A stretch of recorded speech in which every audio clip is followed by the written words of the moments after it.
뭔 소리야 이거? 누구세요? 안녕하세요. 가랩 이광환입니다.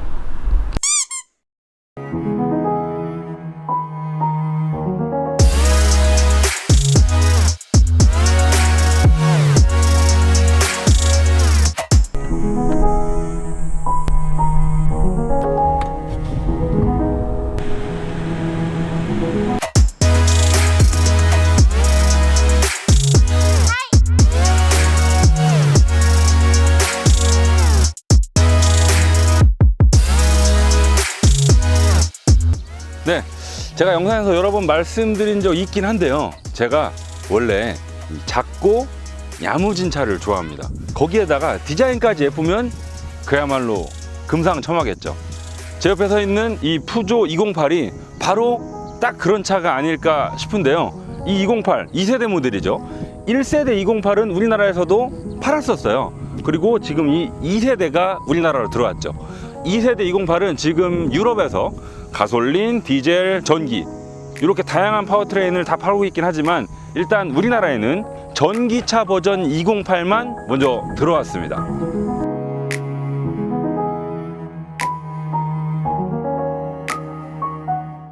이 디자인이야말로 208의 가장 큰 장점이 아닐까 싶은데요. 여러분 보세요. 아, 너무 예뻐요. 제가 이 시승차를 받고 한 5분 정도는 가만히 서서 그냥 쳐다보기만 했다니까요. 너무 예뻐서. 아기 사자 같다고나 할까요? 아, 귀여워. 그리고 딱 쓰다듬으려고 하면 어딜 다 맹수야. 그러고 딱 엉 할 것 같은 그런 느낌이 좀 살아있지 않습니까? 푸조의 패밀리 룩을 가리켜서 펠린 룩이라고 부르거든요. 혹은 뭐 펠라인 룩이라고 부르기도 하고요. 고양이 같은 그런 뜻이거든요. 이 사자 같은 느낌을 가장 잘 살려주고 있는 게 바로 이 헤드램프입니다. 이 양옆으로 쫙 날카롭게 찢겨 뻗어 나가면서 날카로운 눈매를 연출해주고 있죠. 눈이 참 성격 있어 보여요. 이게 푸조에서는 사자의 송곳니를 형상화했다라고 말하고 있는데 실제로 보면 송곳니 같다라는 느낌이 들죠. 푸조의 디자인 정체성을 드러내고 또 공격적인 인상을 연출하는데 아주 큰 역할을 하고 있다고 보여집니다. 이렇게 쭉 내려오는 주안주행 등은 지금 현재 팔리고 있는 508에서 처음 도입돼서 이제는 이 푸조의 디자인 아이덴티티로 점점 자리를 잡아가고 있는 요소죠. 상향등, 하향등, 방향지시 등, 주간주행 등 전부 LED로 썼고요. 원래 푸조가 요런 그 LED 테크놀로지 요런 글씨를 렌즈 테두리에다가 쭉 써놨었는데 이번에는 눈동자가 바뀌면서 그 레터링을 위쪽으로 옮겨 적었네요. 와, 라디에이터 그릴도 상당히 독특하죠. 이 패턴이 특히 독특한데 점점 중앙으로 갈수록 간격은 넓어지고 이 가로선은 좁아지는 그런 패턴들이 쫙 안으로 싹 모여들고 있죠. 그래서 거리를 좀 두고 멀리서 208을 지켜보면 이 가운데 그 사자 엠블럼을 향해서 쫙 속도감이 느껴지는 그런 패턴을 적용했죠. 요 컬러는 차체 색깔 그대로를 입혀놓은 겁니다. 전기차에서 파란색인 게 아니고 얘가 빨간색이면 얘도 빨간색이겠죠. 보통의 푸조라면 이 사자 엠블럼 전체가 크롬으로 되어 있겠지만 얘는 전기차잖아요. 이 전기차임을 드러내기 위해서 이 사자 엠블럼의 굴곡을 따라서 이 일부분만 독특한 색깔로 처리를 했습니다. 무슨 색깔이라고 해야 되지? 파란색도 아니고 녹색도 아니고 청록색? 잠깐만, 나 이거 이름이 뭐였지? 디크로익 라이언. 요 사자 엠블럼 있죠? 요걸 디크로익 라이언이라고 표현을 해놨거든요. 그래서 디크로익이 뭐지 하고 찾아보니까 특정 색깔만 통과시켜서 깨끗한 빛을 내는 무슨 유리? 이런 걸로 설명이 돼 있더라고요. 상당히 예쁩니다. 사자 엠블럼 바로 위로 보시면 208이라고 모델명을 또 딱 써놨죠. 보통 다른 차들은 이 얼굴 쪽에는 글씨를 써놓지 않아요. 얼굴은 휙 하고 지나가는데 뒤에 따라가면서 볼 수 있는 시간이 길잖아요. 그러니까 뭐 모델명이라던가 뭐 트림 레벨 이런 글씨들은 전부 뒤에다 적는 게 보통이죠. 지금 현재 팔리고 있는 508, 이 508부터 코끝에다가 차명을 적는 걸 다시 도입한 겁니다. 과거에요. 1960년대부터 80년대 초반까지 팔았던 504라는 모델이 있었습니다. 이 504가 코끝에 504를 써놨었고요. 이 504가 시간이 지나면서 단종된 다음에 한참 동안 4땡땡 모델 그리고 그 위로 6땡땡 모델로 나뉘어 팔리다가 2010년도였나요? 그때 다시 508로 부활을 했죠. 그리고 현재 팔리고 있는 2세대 508이 되면서 코끝에 508을 504대처럼 다시 적기 시작했습니다. 푸조는 숫자 3개를 가지고 이름을 붙여왔었어요. 맨 앞에 있는 게 차의 등급이고요. 가운데는 무조건 0, 그리고 마지막에 달려있는 숫자가 이 차의 세대를 뜻하는 겁니다. 푸조가 가만히 생각을 해보니까 이게 쭉 시간이 지나다 보면 9세대, 10세대가 되면 이 가운데는 0을 넣어야만 하는 규칙을 깰 수밖에 없게 되잖아요. 그래서 결정을 내렸습니다. 앞으로는 맨 마지막 숫자를 9 이상을 쓰지 않겠다.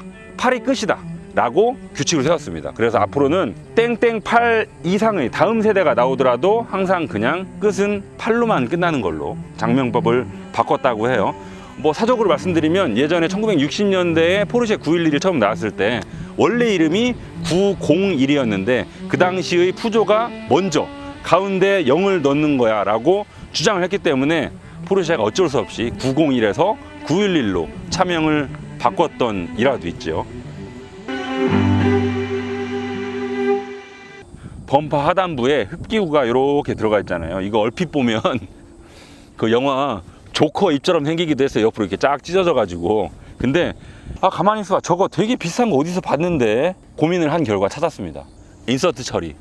그 푸조에서 만들었던 쿠페 RCG라는 모델이 있어요. RCG의 입을 보시면 208의 이 범퍼 흡기구랑 되게 비슷하게 생겼습니다. 이전 세대 208에 비해서 길이는 90mm 길어졌고요. 폭은 5mm 넓어졌고 키는 25mm가 낮아졌습니다. 많은 차들이 세대를 거듭하면서 비슷한 방향의 변화를 추구하죠. 얘도 뭐 마찬가지고요. 지금 현재 우리나라에서 팔리고 있는 차들 중에 지금 이 208이랑 비슷한 사이즈의 차가 별로 없더라고요. 그래서 굳이 설명을 드리자면 모닝보다는 훨씬 크고요. 벨로스터보다는 조금 작다고 보시면 됩니다. 딱 그 정도 사이즈. 소형차 치고는 큰 17인치 휠이 들어갔고요. 타이어 사이즈는 205에 45R17 사이즈의 타이어를 신었고요. 얘는 지금 GT라인 상위 트림이고요. 알리르 하이 트림이 있습니다. 걔는 16인치 휠을 신고 나와요. 유럽에는 맨 아래 액티브 트림도 있고요. GT라인 위에 GT 트림도 있는데 우리나라에는 딱 가운데 알리르와 GT라인이 들어옵니다. 얘는 GT라인이고요. SUV도 아닌데 그냥 소형 해치백인데 이렇게 휠 하우스를 검정색 플라스틱으로 마감하는 경우 거의 없죠? 얘는 근데 휠 하우스에 이렇게 하이글로시로 유광 검정색 플라스틱 마감재를 쫙 둘러놨습니다. 상당히 독특한 터치고요.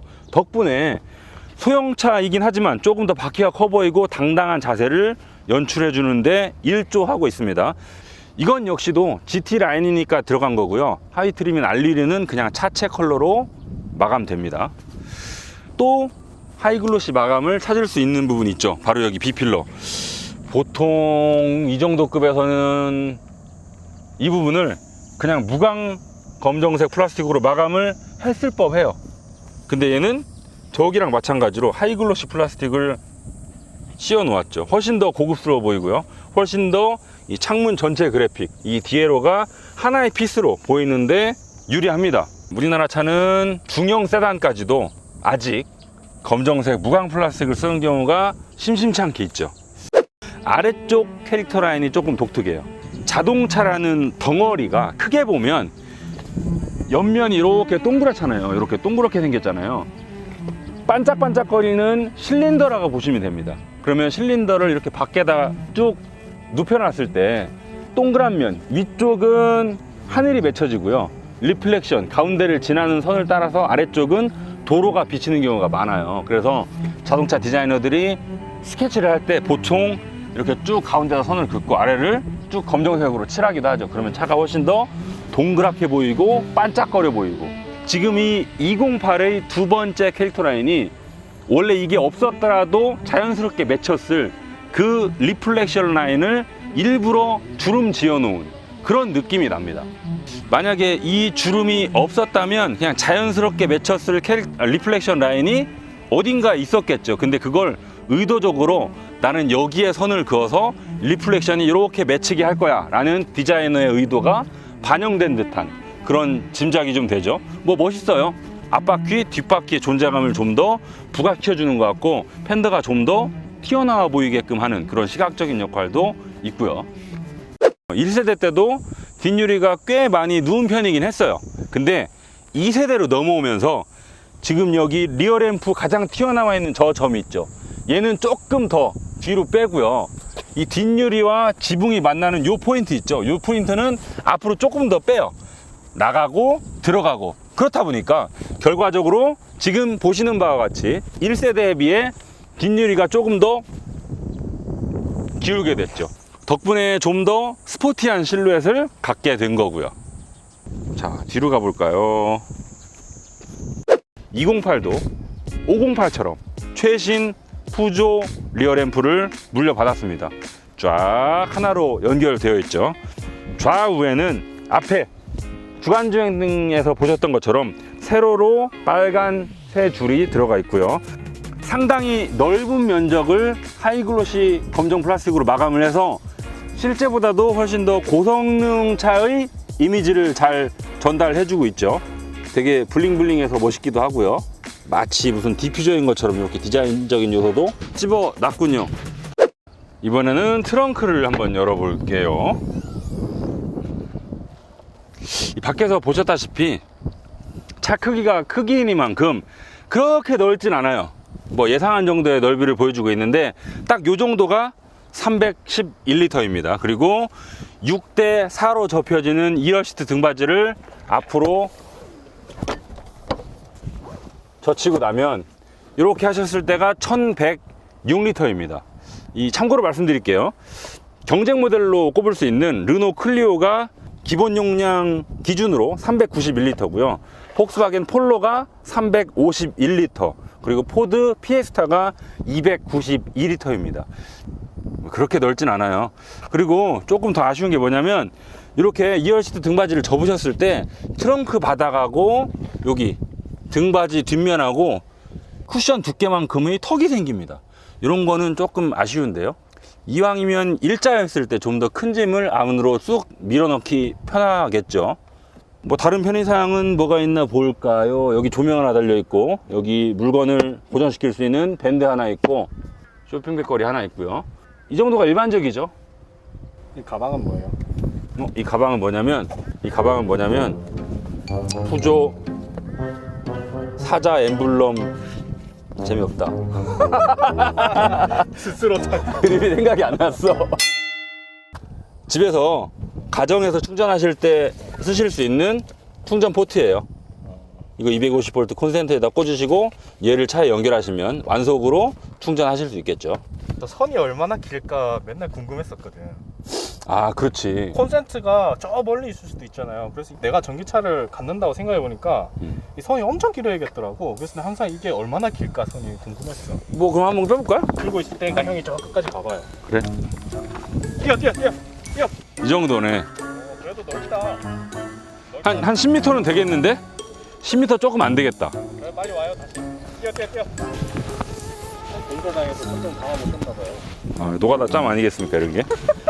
아, 뭘 이렇게 맨날 고생시키려고 그래. 고생을 해야 시청자분들이 재밌을 것 같아. 되게 가슴 아파하실 거야. 우리 시청자분들 착하셔가지고. 이거 장갑도 있다 이거. 형이 넣어놓은 거야? 아니야? 오. 오. 푸조 장갑은 아닌데 푸조가 하도 이것저것 많이 만들어가지고. 푸조는 아니네. 형 옷이랑 세트네. 왜 세트요? 체크도 있고 뭐 느낌이 약간 세트인데? 약간 껴맞추려고 하는 것 같은데? 형 맨날 그 빨간 고무 장갑 끼고 서킷 말고 이거 끼고 가요. 이게 멋있네. 아, 내가 그러니까 레이싱 글러브를 잘못 샀어. 너무 고무장갑 같아. 아까 제가 열고 유심히 봤던 것 중에 하나가 이 닫을 때 손잡이. 우리나라 차들 보면 아반 때도 그랬나? 소나타도 그랬고 K5도 그랬고 이쪽에 손잡이를 빼먹어 맨날. 근데 얘는 양쪽에나 이렇게 딱 뚫어놓은 걸 보면서 이거 뭐 별거라고 다른 회사들은 빼먹나? 얘는 그래도 달아놨구나. 잘했어요, 짝짝짝. 이런 생각을 좀 했죠. 전동식 트렁크를 넣어주면 되죠. 이 뭔 개소. 그러면 얘 전기차인데 충전구는 어디 있어요? 충전구는 여기 있죠. 연료 주입구와 같은 자리에 있습니다.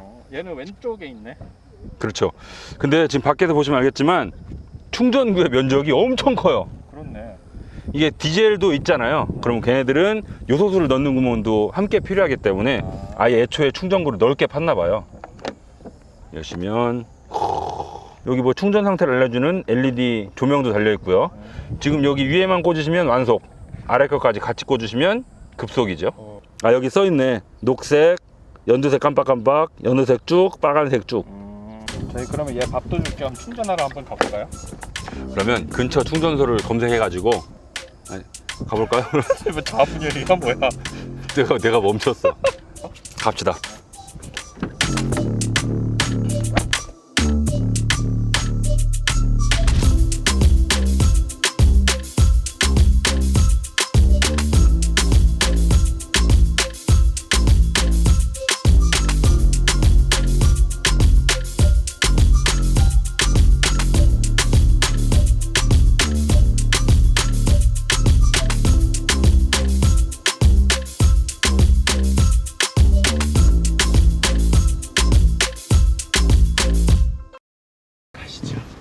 어디가? 자, 가겠습니다. 어딜 가나요? 시청자분들 마음속으로 웃기고들 있네. 그럴 것 같은데 보시면서 208 충전을 걸어뒀어요. 이 충전하는 사이에 그냥 기다릴 수는 없잖아요. 실내 리뷰를 하기 위해서 운전석에 앉았는데요. 전기차는 참 좋은 게 시동을 끄고도 에어컨 바람이 이렇게 계속 나온다는 거, 그리고 그 와중에 아무 소리도 안 난다는 거. 시동을 걸어놓으면 딸딸딸 소리 나가지고 더운 걸 좀 참고 찍는 경우가 많아요, 시동을 끄고. 근데 얘는 정말 쾌적한 상태에서 리뷰를 할 수 있습니다. 자, 각설하고 아이콕핏 특징이 뭡니까? 일단 엄청나게 작은 운전대. 제가 예전에 푸조 리뷰하면서 이거는 D컷이 아니고 미음컷이다 라고 말씀드렸었죠. 그 바로 위에 달려있는 HUD 부럽지 않을 만큼 위에 자리한 이 계기반, 바로 옆에 이 모니터, 그리고 이 피아노 건반을 닮은 스위치, 지금까지 말씀드렸던 이런 요소들, 이게 싹 합쳐져서 아이콕핏을 구성하고 있거든요. 이렇게 소형차들이 갖춰야 되는 덕목 중에 하나가 뭐냐면 재기 발랄함이에요. 재치. 소형차들은 되게 통통 튀고 재미있어야 된단 말이에요. 이런 아이콕핏에 방금 말씀드렸던 그런 요소들이 소형차로서 갖춰야 될 재미 요소를 참 잘 살려주는 아주 유리한 그런 디자인입니다. 옆자리를 누구 태우면 야 여기 봐라 하고 자랑할 요소가 너무 많아요. 되게 멋있지 않아요? 지금 이 208도 최신 모델이고 이 아이콕핏의 전통을 잘 이어받고 있는데, 이걸 그냥 이어받은 게 아니고 이번에 나름 장족의 발전이 있었습니다. 뭐가 그렇게 많이 좋아졌느냐? 바로 이 계기반이에요. 위치는 똑같아요. 이 계기반이 상당히 위에 자리하고 있어서 굳이 HUD가 필요 없을 만큼 아주 좋은 시야를 제공해주고 있고, 이 계기반의 위치가 위치 있는 만큼 이걸 가리지 않기 위해서 운전대 윗부분도 깎고 상당히 작은 운전대를 달아놓고 그런 디자인을 잘 보여주고 있는데, 이 안쪽에 그래픽을 보십시오. 3D래요. 이 푸조에서는 이걸 3D 인스트루먼트 다시 할게요. 3D 인스트루먼트 패널이라고 부르거든요. IP 모니터로 사진을 열심히 봤어요. 모르겠는 거야. 이게 왜 3D지? 시승차를 딱 받자마자 여길 먼저 봤죠. 그랬더니 하고 무릎을 탁 치게 만들더군요. 가장 안쪽, 가장 깊숙한 곳에 LCD 계기반을 달아놨습니다. 여기까지는 똑같아요. 근데 이 바로 앞쪽에다가 이 반사 유리를 비스듬하게 이렇게 투명하게 넣습니다. 그리고 이 위쪽 있죠, 여기 위쪽 요 패널, 여기에다가 별도의 LCD를 또 달아놨어요. 그러면 이 위에 달려있는 LCD 정보가 비스듬하게 깔려있던 유리에 비치게 되겠죠. 운전석에 앉아서 이렇게 보면 여기서도 이렇게 깊이가 보이지만 요걸 시점을 이렇게 옮겨가잖아요. 그러면 이게 정말 입체적으로 이렇게 돌아가는 것처럼 보여요. 그래서 이래서 3D IP라고 불렀구나. 지금 이 센터 디스플레이가 운전자 쪽으로 살짝 비스듬히 고개를 틀고 있어서 시인성이 아주 좋거든요. 참 좋은데, 그런데 크기가 좀 작습니다. 액정이 마치 여기서부터 여기까지 이만큼이 액정인 것처럼 보이지만 실제 디스플레이는 이만큼이고요. 여기는 그냥 터치 버튼으로 마련되어 있어요. 요즘 세상에 7인치, 적어도 8인치 이상의 디스플레이들을 쓰는 시대에 7인치를 넣었다고 하니까 상당히 좀 아쉬움이 커요. 아이콕핏이 워낙 미래적인 형태를 하고 있다 보니까 상대적으로 좀 괴리감도 느껴지고, 그나마 다행인 건 208이 워낙 작은 차여서 그렇게 작아 보이지 않는다는 거. 유럽에는 상위 트림에 한해서 10인치 디스플레이가 제공되고 있거든요. 그런 걸 보다가 이걸 보면 좀 아쉽겠죠. 기존의 푸조 디스플레이랑 똑같아요. 달라진 거 거의 저는 못 찾았거든요. 다만 지금 여기 컬러 구성을 보시면 하늘색과 연두색으로 표시를 했죠. 그 시트 파이핑 처리에도 연두색과 하늘색을 같이 조합했어요. 그러니까 이 실내에서 테마 색상이 연두색과 하늘색 두 가지인 거예요. 무드라이팅 있죠? 색상은 총 둘, 넷, 여섯, 여덟 8가지 중에서 고르실 수 있게 제공해주고 있고요. 젊은 느낌을 내기 위해서 카본 무늬로 쭉 여기서부터 저기까지 쭉 둘러놨죠. 쿠션감도 있고요. 또 그 위쪽 소재도 눌러보시면 쿠션감이 꽤 좋습니다. 근데 이 문짝으로 넘어오면서 지금 들리시는 것처럼 상당히 저렴한 플라스틱 소재가 여기, 그 다음에 뒷문까지도 쭉 이어지고 있다는 점. 르노 캡처 같은 경우에는 이런 데 눌러보시면 쿠션감이 있더라고요. 이제는 이 급에서도 서서히 이 앞문까지는 말랑말랑 쿠션감이 들어가 있는 소재로 마무리를 하기 시작했기 때문에 이런 플라스틱 조금은 지향이지 지양이지. 우리말이 낮아지는 사이에 영어가 느는 것도 아니야. 그냥 둘 다 낮아지고 있어. 그리고요, 그리고도 하지 말라고 그랬지. 그리고랑 두 개 하지 말라고 그랬는데. 그걸 아는 사람이 그래? 자, 송풍구를 봅시다. 송풍구 이렇게 크롬띠를 둘러놨고요. 송풍구를 위아래로 움직여도 이 크롬 선이 삐뚤어지지 않게 잘 마무리를 했습니다. 어떤 차들은 요거 왔다 갔다 하면 크롬 선이 이어지는 느낌이 끊기는 경우가 있거든요. 그런 거 없이 잘 마무리했고요. 이 푸조가 돈을 많이 들인 티가 팍팍 나는 그런 피아노 건반 스위치가 있죠. 디자인이 좀 바뀌었어요. 눈으로 보기에도 되게 고급스러워 보이고요. 이렇게 눌러보시면 누르는 촉감도 상당히 촉촉하고 절도감 있고 좋습니다. 아래쪽에는 스마트폰 무선 충전 패드가 있어요. 제 거 전화를 한번 넣어볼게요 라고 말했는데 내 전화가 어디 갔지? 맞다, 잊어버렸다. 이게 진짜?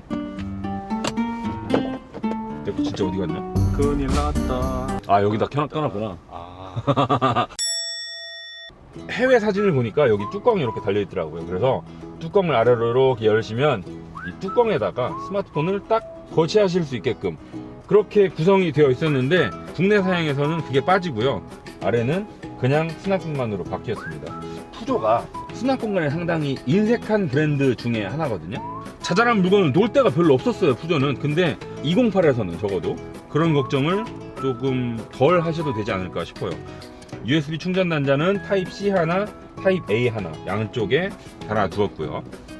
그리고 특히 208이 상당히 소형차임에도 불구하고 이렇게 실내에서 프리미엄 이미지를 진하게 느낄 수 있는 요소 중에 하나가 바로 이 기어노브입니다. BMW만 해도 1이나 2쯤으로 내려오면 전자식 기어노브 대신 드드득 PRND를 왔다 갔다 하는 기계식으로 바뀌거든요. 근데 푸조는 상당히 아래급 모델임에도 불구하고 전자식 기어노브를 넣었죠. 이 208은 전기차라서 변속기가 없습니다. 당연히 여기 원래 있던 그 매뉴얼 버튼, M이라고 써져 있던 버튼도 생략됐죠. 그 뒤로는 전자식 파킹 브레이크 있고 주행 모드 버튼이 있고요. 컵홀더도 있긴 있는데요, 이 컵을 꽉 잡아주는 이빨이 사방에 달려 있거나 그렇진 않습니다. 홀더 사이에 간격이 너무 좁아가지고 그 일반적인 테이크아웃 컵 두 개를 놓기는 조금 불편하더라고요. 컵이 서로 이렇게 겹치려고 하죠. 네, 그래서 조금 사용하기는 불편한 감이 있었다. 푸조는 컵홀더가 달려있다는 거에 고마워해야 됩니다. 예전에는 컵홀더 이런 거 없었어요, 프랑스 차들. 센터 콘솔은 뭐 딱히 말씀드릴 게 없습니다. 되게 작다고 말씀드리려고 했는데 안쪽으로 깊네요. 거의 요 정도까지, 여기까지 안쪽으로 쑥 동굴처럼 파여 있습니다. 형, 그거는 많이 파인 것도 아니에요. 저 글로브 박스 여러분. 글로브 박스?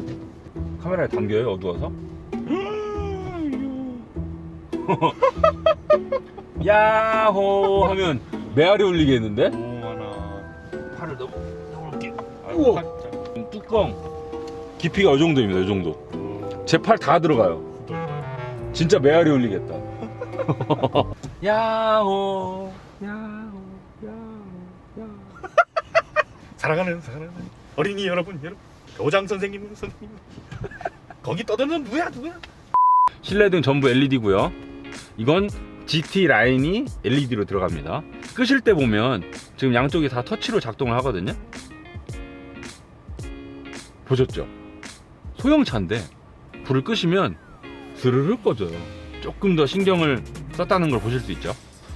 시트가 지금 저희 시승차는 GT 라인 상위 트림이기 때문에 지금 보시는 것처럼 알칸타라와 가죽이 섞여 있는 이런 구성을 하고 있고요. 이 두 가지 색 바늘땀을 조화시켰다는 거, 별거 아닌 데서 마음을 훔치네요. 푸조가 이런 디자인 상당히 옛날부터 잘 썼죠. 얘도 지금 소형차니까 공간을 조금이라도 더 쓰게 하기 위해서 이 등받이 두께는 좀 줄였는데 옆구리나 허벅지를 받쳐주는 부위는 울룩불룩 많이 튀어나와 있습니다. 하나 조금 아쉬운 게요, 전동 시트가 아닌 것까지는 흠잡고 싶은 생각이 없습니다. 뭐 그럴만한 급이니까요. 다만 방식이 등받이를 눕히려면 다이얼을 열심히 돌려야 돼요. 이 다이얼도 물론 단점만 있는 건 아니죠. 등받이 각도를 세밀하게 맞출 수 있는 건 좋아요. 근데 한번 맞추려면 이거 열심히 계속 돌려야 돼서 차라리 레버 방식이 훨씬 편한 것 같아요. 뒷자리로 와봤습니다. 운전석을 제 몸에 맞췄고요. 동승석을 운전석과 비슷하게 위치시켰어요. 이 상태에서 엉덩이를 바짝 붙이고 앉으면 주먹 두 개가 빠듯이 들어갑니다. 요 정도면 과거의 소형차보다는 되게 많이 커진 거거든요. 원래 덩치가 작은 차라서 이 정도의 무릎 공간은 예상했던 바이기도 하고요. 그래도 밖에서 봤을 때 걱정했었던 것보다는 그래도 나름 괜찮은 무릎 공간을 가지고 있네요. 머리 공간은 지금 손날 하나가 눕혀서 딱 들어가는 그 정도 높이입니다. 이 역시도 예상했던 수준이고요. 그리고 등받이 각도도 따로 조절은 안 되고요. 지금 기본적인 각도가 그렇게 눕혀지는 스타일은 아닙니다. 유럽 차들이요, 대부분 이 정도입니다. 뭐 크게 거기에서 벗어나진 않아요. 이 E208이 배터리를 차체 바닥에 한 여기쯤 이렇게 넓게 깔아놨거든요. 그렇다 보니까 보통 다른 차들은 1열 시트 엉덩이 받침 아래로 2열에 앉은 사람의 발을 집어 넣을 수 있는 자리가 있는데 얘는 지금 이 공간이 별로 없습니다. 그래서 발이 안 들어가요. 이 발만 조금 앞으로 쑥 밀어 넣을 수 있어도 한결 뒷자리에 앉은 사람이 편할 텐데 아쉬운 부분입니다. 뒤에서 말씀드릴 게 그렇게 많지는 않습니다. 뭐 송풍구 당연히 없고요. USB 포트는 2개나 마련을 해줬습니다. 이런 거는 상당히 마음에 들고요. 하나 아쉬운 게 있습니다. 이거 말고 여기 딱 요 부분인데요, 1열 문짝 안쪽의 같은 자리 있죠. 딱 이 자리, 여기는 이 대시보드에 쓰였던 카본 패턴이 옆으로 넘어오는 자리거든요. 2열도 이 자리에다가 1열 도어에 썼던 것처럼 카본 패턴을 쭉 이만큼 넣어주었으면 시각적으로 조금 더 고급스럽지 않았을까 싶은 생각이 듭니다. 선택 사양으로 썬루프를 넣으실 수 있거든요. 지금 저희 시승차는 썬루프 옵션이 들어가 있지 않은데 조금 더 쾌적한 실내 공간을 연출하고 싶으시다면 선택 사양으로 썬루프를 넣으셔도 좋을 것 같습니다.